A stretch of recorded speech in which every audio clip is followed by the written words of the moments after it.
Ngayong gabi sa reaksyon, isang video ang lumabas ngayong araw kung saan ibinulgar ng ina at kapatid ni Iglesia ni Cristo Executive Minister Eduardo Manalo na sina Angel at Tenny Manalo ang umano'y banta sa kanilang buhay. Dagdag pa ng mag-ina, may mga ministro raw ng INC na dinukot. Pinabulaanan na ng INC ang mga alegasyong ito. Agad ding itiniwalag ng INC ang mag-iina. Ibig lamang nilang makakuha ng mga tao na magsisimpatya sa kanila. Para nang sa ganon ay makuha nila yung talagang gusto nila na mapakialaman ang pamamahala sa iglesia. Kaugnay po niyan, makakapanayan po natin ang isa sa mga ministro ng Iglesia ni Cristo na na-house arrest umano, si Brother Isaiah Samson Jr. Magandang gabi po sa inyo, Mr. Samson. Magandang gabi po sa inyo. Ang tanong po namin po rito ay, ano ho ang sanhi nito mga abduction na to? Bakit ho dinudukot ang mga ministro? Kasi maraming mga ministro at mga manggagawa sa iglesia na nakikita nila yung mga ginagawang mali ng ilang mga miyembro ng sanggunian ng iglesia. At dahil sa hindi na nila matiis ang mga pinagagagawa, ay nakapagsasalita sila ng pagpuna o kung hindi man sasabihin natin pagtuligsa doon sa mga pinagagagawa. At dahil doon ay nagagalit yung ilang miyembro ng sanggunian sapagkat bakit sila pinupuna. At paano po sila dinudukot, sir? Ang aking balita, gaya halimbawa ng ilan, ay kinuha raw ng militar. Iba ay kinuha naman ng pulis.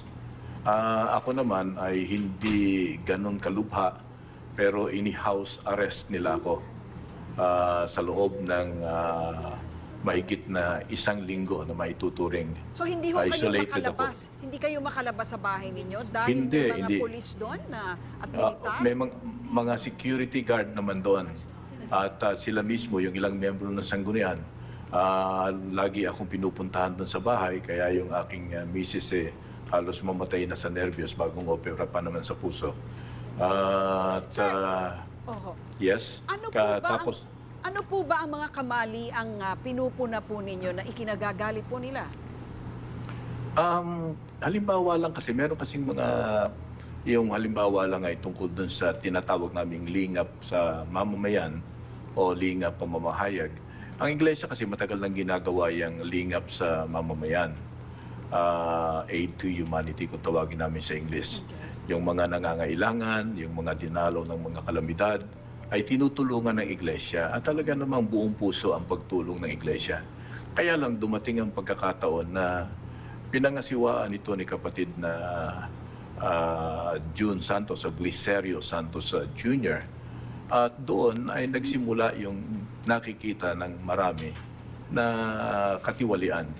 Tulad halimbawa ng pagtataas ng presyo ng mga bigas na binibili at pati na yung mga nagagamit na halaga sa transportasyon na pagdadala ng mga tao para pagkalooban ng tulong ng iglesia. Sa madaling sabi, katiwalian po ang ginagawa po nila. At saka yung mga ibang pahirap pa sa ilang mga ministro.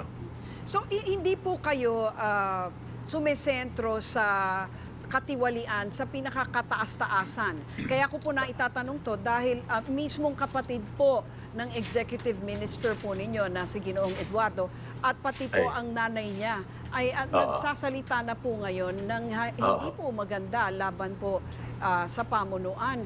May kinalaman ho ba rito ang executive minister ng iglesia? Hindi ko masabi yung ganung bagay. Ang akin lang kasi, ang pangunahin dyan ay yung naisapanganib at nasa panganib ang kanilang buhay na hindi ko ipinagtataka sapagkat yun nga ginawa nila sa ibang mga kasama at ako mismo ay may karanasan sa kanila. So, ang point doon ay talagang yun ang nangyari na sila ay parang nahaharas, okay, isolated, ina-isolate din sila, okay, at ditong huli nga ay merong balita na i-abduct sila. Kaya nanganganib ang kanilang buhay. Kasama niyo po ba sila doon sa mga tumutuligsa sa pamunuan? Kaya po sila nahaharap ngayon sa ganitong banta? Natitiyak ko ang isa sila sa mga tumutuligsa sapagkat hindi nila matitiis yung ganung mga bagay. Sapagkat halimbawa ang kapatid na Tenny, ang butihing ina ng kapatid na Eduardo at kapatid na Angel, ay kasama ng yumaong kapatid na Iranyo Manalo sa loob ng 46 na kanyang pamamahala sa iglesia, halos kalahating siglo. So, nakikita ngayon nila na itong mga nakapalibot sa aming namamahala, marami sa mga nakapalibot, ay hindi maganda ang ginagawa na sinisira ang kabanalan sa iglesia.